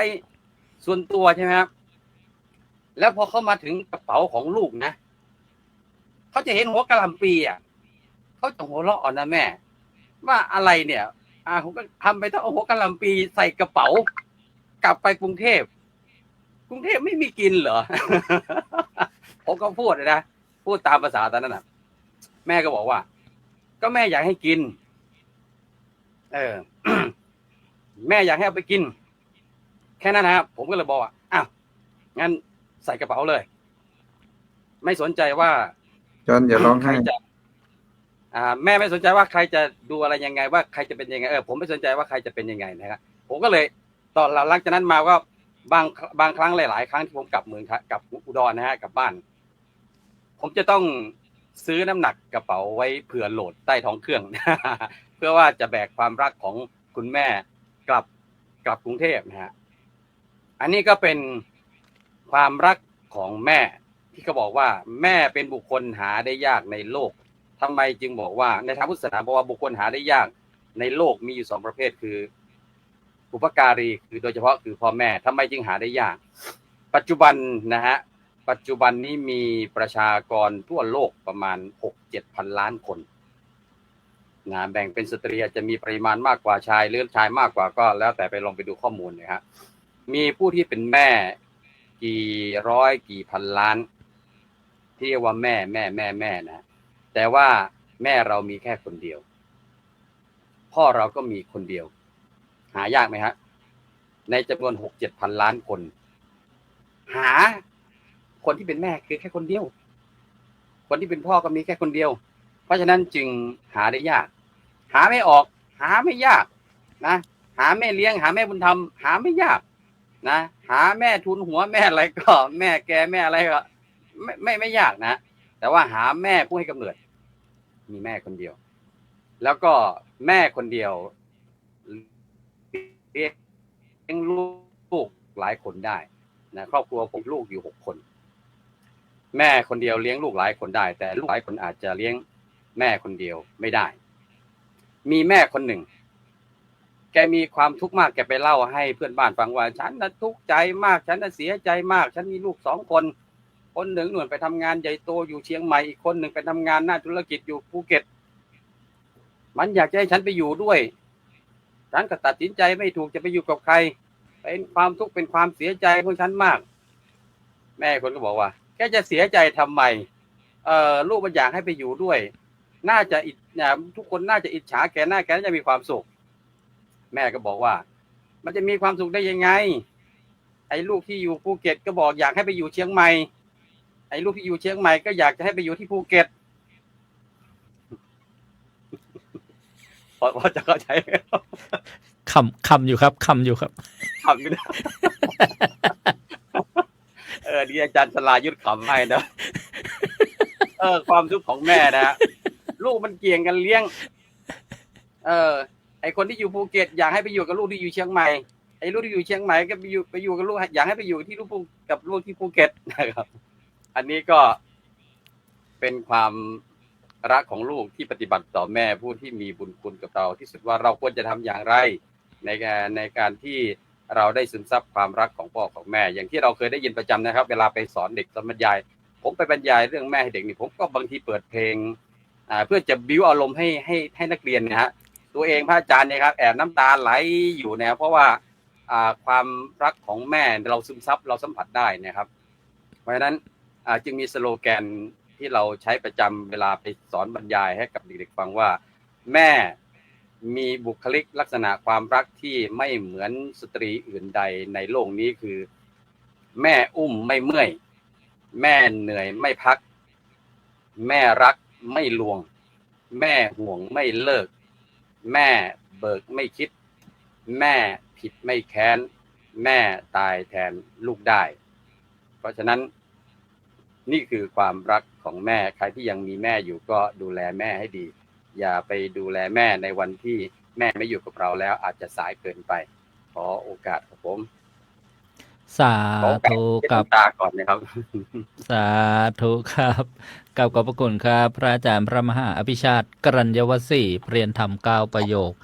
รักแม่ต้องหิ้วกะหล่ำปลีขึ้นเครื่องด้วยนะครับ ผมเคยไปอินเดียโอ้โหทับทิมครับ1 ลังมาฝากโยมแม่ครับแขนกงเลยแครี่ออนด้วย โยมแม่ชอบว่ายังกับอาราธนาพระอาจารย์พระครูสุนทรธรรมนิเทศด็อกเตอร์ผู้ช่วยเจ้าวาดวัดชนาทิพย์เฉลิมอำเภอเมืองจังหวัดสตูลด้วยความเคารพครับน้อมถวายความเคารพพระเดชพระคุณท่านเจ้าคุณพระวิเทศสิทธิธรรมพรนะครับแล้วก็ครูบาอาจารย์ผู้ร่วมการเสวนาในเรื่องความรักของแม่ทุกรูปครับผมแล้วก็ญาติโยมสาธุชนที่รับชมรับฟังรายการ จาก FC หลายๆรูปที่มารวมกันวันนี้นะก็นะมีความรู้สึกว่าเป็นเรื่องที่ใกล้ตัวมากแต่มักจะมองออกไปนอกตัว ลืมว่าวันหนึ่งคนใกล้ตัวหายไปแล้วจะมีใครมาทดแทนเหมือนแม่เปรียบได้ไม้ที่ใกล้ฝั่งมีหรือหวังอยู่นานได้วันหนึ่งคงล้มไปทิ้งฝั่งไว้ให้วังเวงหลายท่านวันนี้ก็เอาภาพเก่าๆของแม่มาลงใน Facebook ผมก็เอาไปลงด้วยนะเพราะว่ามีไม่กี่ภาพที่ได้เก็บเอาไว้เมื่อกี้ท่านอาจารย์ไปบอกว่าอย่าให้เพียงแค่อยู่ในรูปแล้วก็เอาธูปมาจุดแล้วบอกว่าคิดถึงนะก็เป็นเรื่องของทำเสียตั้งแต่วันนี้ตอนที่ท่านยังมีชีวิตอยู่นี่ผมก็ลาพรรษามาครับผมมานอนเป็นเพื่อนโยมพ่อมาดูแลเนื่องจากว่าท่านเพิ่งออกจากโรงพยาบาลแล้วก็เดินไม่ค่อยคล่องตัววันก่อนนี้ก็ล้มลงหายท้องจนรู้สึกว่าผมน่าจะต้องอยู่ใกล้ๆท่านให้มากขึ้นนะมีอะไรก็จะได้ช่วยดูแลได้ให้คนอื่นดูแลก็ไม่เหมือนดูแลเองครับมีความรู้สึกอย่างนั้นนะติดกล้องวงจรปิดก็แล้วนะพ่อบอกเนี่ยจ้างให้เขามาเฝ้าแล้วนะที่เอามาอยู่พ่อล้มทั้ง2 ครั้งก็นั่งรูดโทรศัพท์เฉยเลยผมไม่กล้าให้ใครมาเฝ้าแทนนะ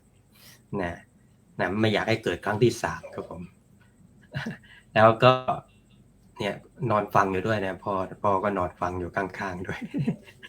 แต่ผมพูดอะไรไม่จริงท่านก็คงจะไม่จ่ายนะก็นะครับผมสิ่งเมื่อกี้ที่พระเดชพระคุณท่านเจ้าคุณฤทธิ์พูดถึงว่าได้อะไรจากแม่บ้างเนี่ยเรื่องความประหยัดผมก็รู้สึกประทับใจตรงนี้ครับครั้งหนึ่งแม่พาผมไปวันเด็กครับแล้วก็แม่ซื้อไอ้น้ำแข็งให้เป็นน้ำแข็งต่อยครับน้ำแข็งต่อยแล้วก็ใส่ถุงน้ำหวานน้ำเอลูบอยอะไรพวกนี้ครับผมก็ดูดน้ำหวานหมดแล้วครับผมแล้วก็จะทิ้งนะแม่บอกเอามานี่ลูกแล้วแม่ก็ดูด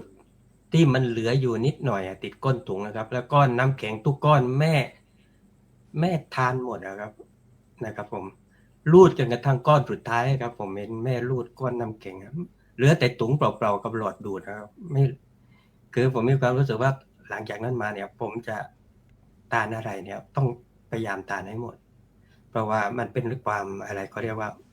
คุณค่าของสิ่งที่มันได้มามันควรจะต้องให้มีค่ากับสิ่งที่เราได้ไปด้วยแล้วก็ครั้งหนึ่งที่เคยอุบัติเหตุรถชนนะครับไปลากเรือพระแล้วก็เล่นตามภาษาเด็กตอนนั้นน่าจะอยู่ป.2 ได้ปรากฏว่าสลบไปนะครับตกคูน้ำแล้วก็ลืมตามาอีกทีก็หน้าแม่ซึ่งนั่งเฝ้าอยู่ด้วยความกระวนกระวายนอนอยู่บนเบาะนะน้องซึ่งเพิ่งเกิดใหม่แม่ต้องเอาออกไปข้างนอกก่อนให้ผมไปนอนแทนนะเพราะว่าบาดเจ็บสาหัสก็เห็นแม่นั่งร้องให้เขารู้สึกจำภาพนั้นได้นะครับผมแล้วก็แม่ผมเป็นแม่ค้าตลาดนัดด้วยครับผมต้องโยกย้ายไปตลาดนัดที่นั่นที่นี่ข้ามอำเภอข้ามจังหวัดก็มีสงขลาสตูลอยู่แถวนี้ครับวนเวียนแล้วผมก็ต้องไปนั่งวีแมงวันให้แม่ด้วยขายพวกปลาแห้งปลาอะไรด้วยนะพวกผักพวกอะไรบางทีก็นั่งตากแดดบางทีก็นั่งตากฝนบางทีก็คนพูด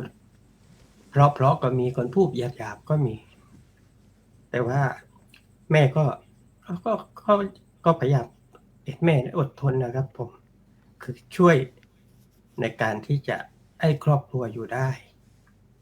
และที่สำคัญก็คือมีครั้งหนึ่งที่ผมไม่ได้อยู่กับแม่นาน9 ขวบก็ออกจากบ้านแล้วเพราะว่ามีพระไปขอมาจากบ้านพาผมไปอยู่วัดพอถึงฤดูทุเรียนนะครับผมแล้วก็แม่ก็หิ้วทุเรียนจากอำเภอรัตภูมิบ้านเขาพระนะครับผมทุเรียนบ้านนี่แหละแม่ยอมหยุดขายของวันนั้นแล้วก็หิ้วทุเรียนขึ้นรถบัสสตูลหัดใหญ่เนี่ย เอาหิ้วทุเรียนไปให้ผมที่วัดป่าช้าจีนนะที่สตูลในเมืองนะครับแล้วก็เดินเข้าไปในวัดอีก300 เมตรพระบอกว่านู่นลูกไปเรียนอยู่ที่โรงเรียนบ้านคลองขุดซึ่งห่างออกไปประมาณ2 กิโลกว่าแม่ก็หิ้วทุเรียนตามไปที่โรงเรียนอีกเดินไปครับผมแล้วก็เดินเข้าไปในโรงเรียนถามหาว่าลูกอยู่ห้องไหนจนกระทั่งพบผมก็ดีใจมาก่อนแม่ถ้าแม่บอกแม่เอาทุเรียนที่ลูกชอบมาฝากแต่ว่าเดี๋ยวแม่ต้องกลับไป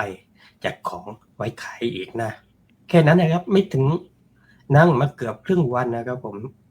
ได้อยู่กันแค่10 นาทีแล้วแม่ก็กลับเป็นความรู้สึกว่าอะไรก็ได้ที่ลูกต้องการเมื่อถึงเวลาแม่ก็จะหามาให้ครั้งหนึ่งผมเคยเรียนบาลีแล้วก็สอบบาลี1-2ได้แต่ผม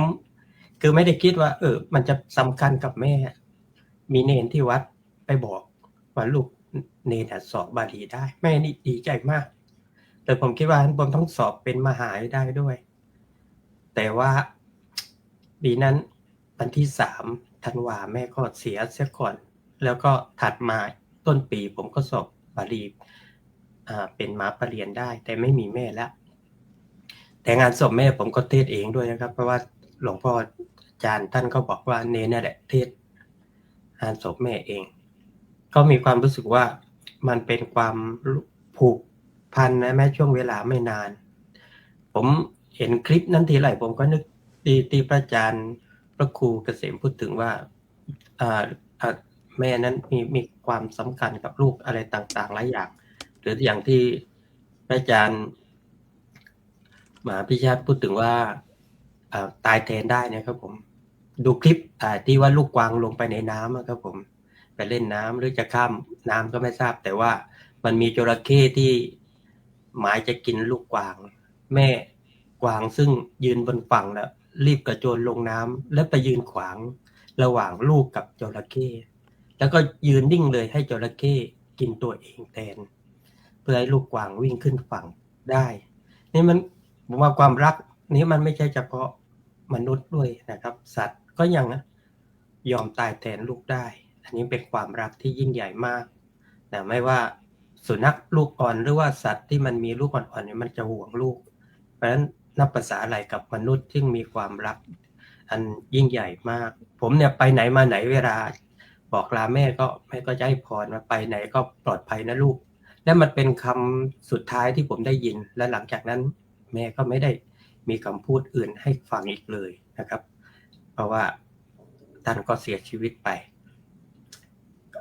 ใครก็บอกว่าพระในบ้านก็คือพ่อแม่จริงๆแล้วก็เป็นความรู้สึกหนึ่งนะครับว่าบางคนให้ความสำคัญกับพระในวัดจนลืมพระในบ้านจริงๆจะมีอะไรที่น่ากินน่าทานก็เอาไปถวายพระในวัดแต่ปล่อยให้พระในบ้านอดลำบากก็น่าจะต้องกลับมาทบทวนแล้วพระในวัด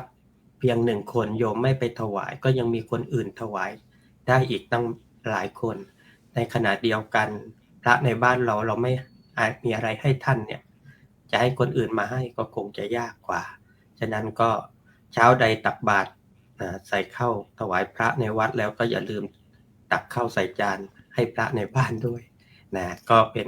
เรื่องที่อยากจะฝากเวลานึกถึงเรื่องอะไรบ้างนึกถึงเรื่องที่แม่เคยเล่า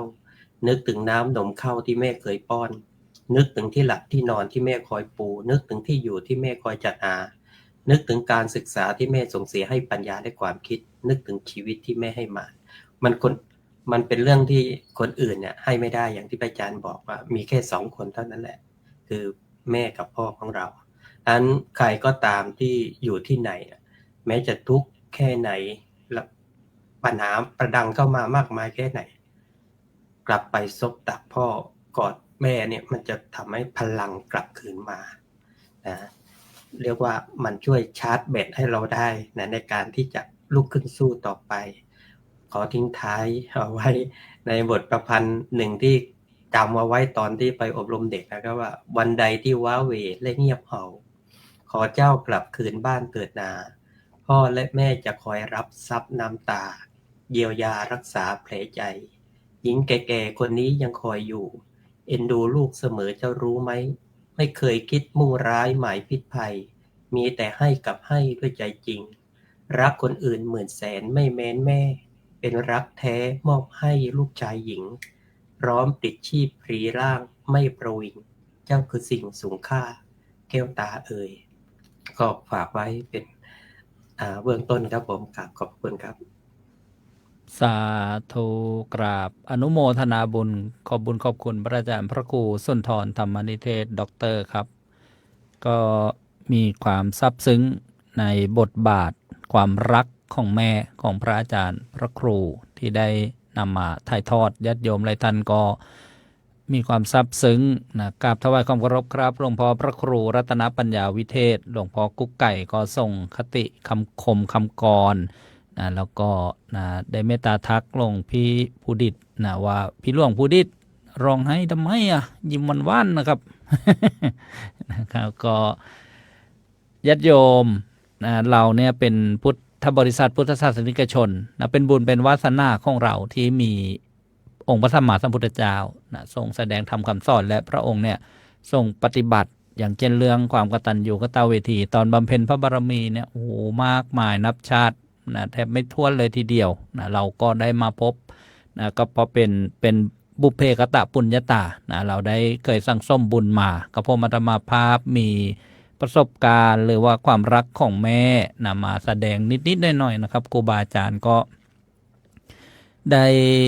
เป็นวัยรุ่นยุค 90 นะลอดในเรื่องของยาเสพติดนะหรือว่าคุกตารางมาแม่นี่ก็มีความสำคัญเวลาออกไปนะเที่ยวในยามราตรีนะแต่ว่าหลวงพี่มีภูนี่เป็นเพย์บอยใช่ไหมครับนะผม แต่ผมก็เป็น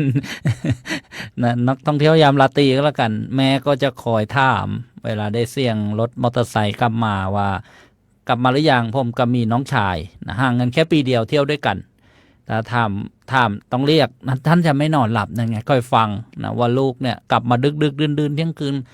คนโตกลับมาหรือยังแล้วน้องกลับมาหรือยังจะถามอยู่อย่างนี้ตลอดนะแล้วก็พออายุ15ก็ไปเรียนที่กรุงเทพเนี่ยก็ได้ไปเห็นสังคมนะสังคมครอบครัวในรั้วของทหารอย่างเงี้ยก็เห็นการเลี้ยงลูกอะไรนะก็แม่ก็ไปเยี่ยมนะหิ้วฉลอมไปแล้วก็นำของที่ลูกชอบนะลูกชอบทานชอบกินเนี่ยก็มีแม่นี่แหละจะรู้นะว่าลูกเนี่ยชอบแต่ละคนชอบกินอะไรนะเช่นลูกชายคนโตชอบกินไข่เค็มก็เอาใส่ฉลอมไปเลย แม่เอามาฝาก แล้วก็โอ้ร้องไห้ตั้งตอนนั่งรถไปจากแม่ครั้งแรกนะออกจากบ้านต้องไปเรียนอย่างเงี้ยน้ำตาไหลนะโดยอัตโนมัติเลยบอกไม่เคยจากบ้านไปไกลๆว่าต้องจากไปเรียนนะน้ำตาไหลไปตลอดทางเลยก็เป็นประสบการณ์แล้วก็พอเวลาไปคบเพื่อนเนี่ยเพื่อนก็มีมากมายหลายหลากนะก็นึกถึงแม่ว่าจะไม่ไปยุ่งเกี่ยวกับยาเสพติดนะสิ่งที่กำลังระบาดในสังคมก็นึกถึงแม่นี่แหละนะข้อสักข้อหนึ่งนะส่วนอย่างอื่นก็พอมีนะได้ลองบ้างได้อะไรบ้างก็บอกกับเพื่อนๆว่าแบบเนี้ย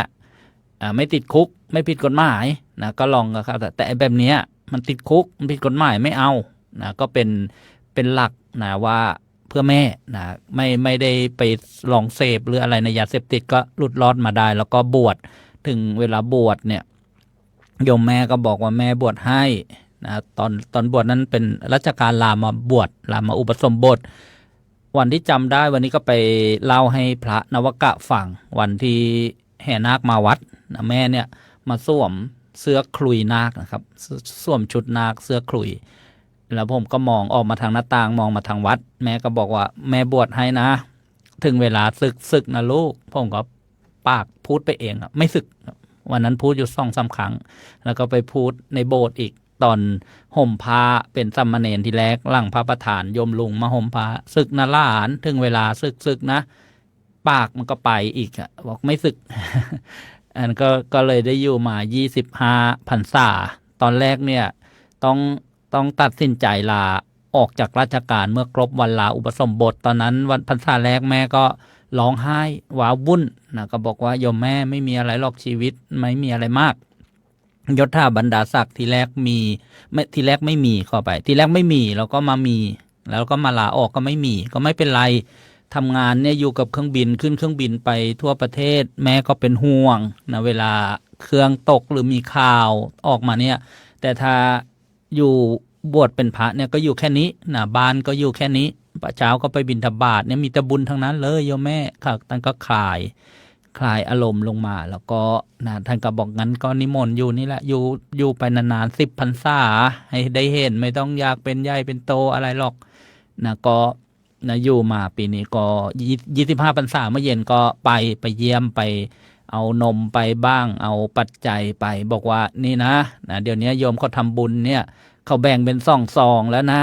มีโยมลงมาอยู่ด้วยเขาบอกว่าโยมก็บอกว่าส่วนหนึ่งก็ทำบำรุงสถานีวิทยุ2 นะอีกส่วนหนึ่งเนี่ยถวายพระอาจารย์ส่วนตัว โยมเขาก็รู้จักปรับตัวเหมือนกันนะญาติโยม ก็อนุโมทนาบอกเนี่ยเอาปัจจัยเนี่ยก็ให้แม่แล้วก็โมทนาญาติโยมบางท่านก็มีข้าวก็เอาไปให้แม่นะก็แล้วก็อนุโมทนาแล้วก็ยกบุญมอบบุญให้แม่อนุโมทนาบอกไม่ต้องไปคิดอะไรมากบางสิ่งบางอย่างผ่านไปแล้วนะบางสิ่งบางอย่างยังมาไม่ถึงอยู่กับกรรมฐานนะอยู่กับวิปัสสนานะนึกถึงได้ฟังหลวงพ่อพุทธทาสท่านบอกว่าสิ่งสำคัญที่ท่านอยากจะสอนโยมมารดาของท่านก็คือสอนเรื่องความหลุดพ้นอนัตตาความปล่อยวางนะท่านก็นะได้แสดงไว้ผมก็เปิดเมื่อเช้าก็เปิดเรื่องวันแม่นะเสียงออกอากาศก็ถือว่าเป็นประโยชน์ก็บอกยกบุญยกกุศลให้ทั้งแม่ทั้งพ่อด้วยโยมแม่โยมพ่อผมก็ยังอยู่ทั้งคู่ตอนนี้ก็เป็นปัจฉิมวัยแล้วก็เจ็บไข้ได้ป่วยก็ดูแลแล้วก็ได้น้องมี4 คนก็ได้ช่วยเหลือตรงนี้นะนี่ก็ความรักของแม่นะแล้วก็ได้อยู่ในสมณเพศนะก็บอกเพื่อนธาตุมิกหรือว่าครูบาอาจารย์บางท่านก็บอกว่าเราอยู่ใกล้บ้านก็ดีอย่างหนึ่งเนี่ยได้โปรดโยมพ่อโยมแม่แล้วก็ท่านก็เป็นเหมือนนะเครื่องเตือนเราว่าอย่าทำไม่ดีไม่งามนะพลาดผิดไปเนี่ยเห็นไหมอาจจะเสียหายอะไรอย่างนี้เป็นต้นนี่ก็เป็นนะความรักนะของแม่ของกระผมอาตมาภาพนะครับในรอบสรุปก็จะได้กราบอาราธนาหลวงพ่อเจ้าคุณพระวิเทศสิทธิธรรมพรหลวงพ่อเจ้าคุณฤทธิ์สรุปหรือว่าจะมีครูบาอาจารย์รูปใดเสริมก็ขอกราบอาราธนานะครับกราบอาราธนาหลวงพ่อเจ้าคุณครับ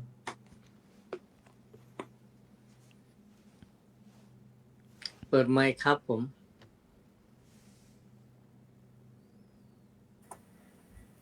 ผมก็นึกถึงเมื่อตอนปี 2531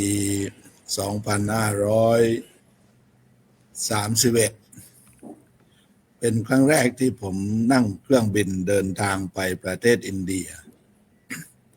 ก็ในสมัยนั้นเราบินจากกรุงเทพดอนเมืองจากดอนเมืองไปลงที่กัลกัตตาก็ใช้เวลาประมาณ3 ชั่วโมงกว่า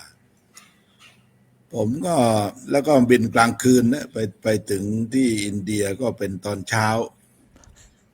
ทีนี้พอผมมาทราบทีหลังว่าในระหว่างที่ผมนั่งอยู่บนเครื่องบินนะโยมแม่ไม่นอนเลยทั้งคืนตกลงว่าโยมแม่ไม่นอนทั้งคืน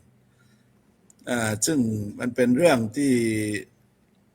เมื่อเราคิดแล้วว่าบุคคลคนนี้แหละทำได้ทุกอย่างไม่ว่าจะลำบากขนาดไหนทำได้หมดผมจึงมีความใกล้ชิดกับโยมแม่นี่เป็นอย่างมากและโยมมันอย่างโยมพ่อเนี่ยท่านก็ไม่ได้คือก็อยู่ด้วยกันตลอดนั่นแหละแต่ว่าโยมพ่อเนี่ยเวลาคือท่านบอกว่ามึงไปบวชสักเดือนหนึ่งอะไรเนี่ยทีนี้ผมก็บวชพอครบเดือนผมก็ไม่สึกพอไม่สึกท่านก็พูดตลอดนะกูให้ไปเดือนนึงไปอยู่ตั้ง10 ปี20 ปี30 ปี40 ปีพูดตลอดจนวันที่ท่านเสียชีวิตโยมพ่อคือหมายถึงว่า ท่านก็ไม่ได้ยินดีกับการที่เราบวชมากแล้วนะหมายถึงว่าโยมพ่อนะแต่ว่าโยมแม่เนี่ยท่านพูดตลอดบอกว่าดีนี่อยู่อย่างนั้นน่ะดีท่านจะส่งเสริมในเรื่องของการบวชและท่านมีความสุขมากที่เห็นเราบวชอยู่เราไปทำงานและสิ่งหนึ่งนะที่ผมมีความซาบซึ้งเป็นอย่างมากก็คือว่าในชีวิตที่เรียนหนังสือก็ดีในชีวิตที่ทำงานก็ดีในขณะที่โยมแม่อยู่เนี่ยท่านจะไม่รบกวนเลย เวลาป่วยท่านก็จะสั่งน้องๆว่าอย่าไปบอกพี่หลวงนะอย่าไปบอกพี่หลวงเดี๋ยวก็จะเสียงาน เดี๋ยวก็จะเสียงานไม่ต้องบอกไม่ต้องไปรายงาน ผมจะเป็นคนรู้เรื่องไม่สบายของโยมแม่โยมพ่อเนี่ยคือรู้จากคนนอกรู้จักคนนอกฮะแต่คนที่บ้านเนี่ยท่านจะไม่บอกเลยเพราะกลัวเราจะเสียงาน เพราะฉะนั้นมันอย่างที่ผมว่านะการพูดถึงพ่อแม่เนี่ยพูดกันทั้งวันทั้งคืนก็ไม่จบนะอาจารย์ครับเพราะนั้นวันนี้ผมก็คิดว่าพอสมควรที่เราได้คุยกันก็ขอนิมนต์รูปอื่นๆต่อนะครับสรุปครับผมครับ สาธุครับหลวงพ่อเจ้าคุณครับครูบาอาจารย์รูปไหนอยากจะสรุปหรือว่ามีสิ่งใดจะฝากไว้ทิ้งท้าย ก็กราบอารัธนานะครับ ส่วนหลวงพ่อกุ๊กไก่บอกว่าขอพรุ่งนี้อีกวันหนึ่งแม่วันเดียวไม่พอครับถวายโอกาสครูบาอาจารย์ครับ ครับนิมนต์รูปอื่นเลยนะครับ เดี๋ยวพวกนี้พูดต่อครับ ครับผมนิมนต์เลยครับ เอาไว้พรุ่งนี้ก็ได้ครับไว้พรุ่งนี้ก็ได้ครับ วันนี้ก็ขอไปทำใจ สมควรแก่เวลาครับ ครับผม ก็กับขอความเมตตาหลวงพ่อเจ้าคุณฤทธิ์ได้อนุโมทนาญาติโยมให้พรแล้วก็ปิดเสวนาค่ำคืนวันนี้ด้วยความเคารพครับ ให้พรคุณแม่ทั้งหลายคุณแม่ทั่วโลก ครับก็ขอฝากเอาไว้ว่าญาติโยม หรือพระธรรมทูต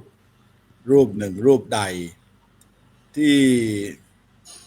พ่อแม่เนี่ยไม่อยู่กับเราแล้วเดินทางไกลแล้วอย่างที่อาจารย์วันลบว่าเนี่ยก็ขอให้เรา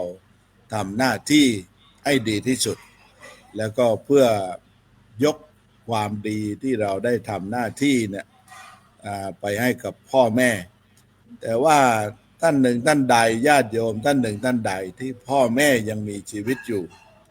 ก็ขอให้เราระลึกถึงท่าน แล้วก็คุยกับท่าน อย่ามีเวลาเฉพาะ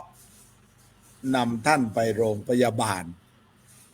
ก็ขอให้เรามีเวลาอื่นบ้าง มีเวลาหาเวลาว่างบ้างพาท่านออกไปเดินไปเที่ยวไปเล่นไปช้อปปิ้งไปเที่ยวน้ำตกไปโน้นมานี้บ้าง อย่าเฉพาะมีเวลาเฉพาะไปโรงพยาบาลเนี่ยไม่ได้นะเพราะฉะนั้นก็วันนี้ก็คิดว่าเราได้คุยเรื่องที่เป็นสาระประโยชน์มากมายก็ขอขอบคุณพระธรรมทูตพระวิทยากรทุกรูปนะครับผมที่เราได้มาพูดคุยสนทนาธรรมกัน และขอเจริญพรญาติโยมที่เข้ามาแล้วได้กดไลค์กดแชร์กดอะไรเพื่อแบ่งบุญส่งไปให้กับเพื่อนที่เรารักเราชอบเราคุ้นเคยก็ถือว่าเราได้บุญเหมือนกันเพราะนั้นวันนี้ก็ขอจบรายการเรื่องของแม่ในวันนี้ก็ขอเจริญพรญาติโยมทุกท่านครับ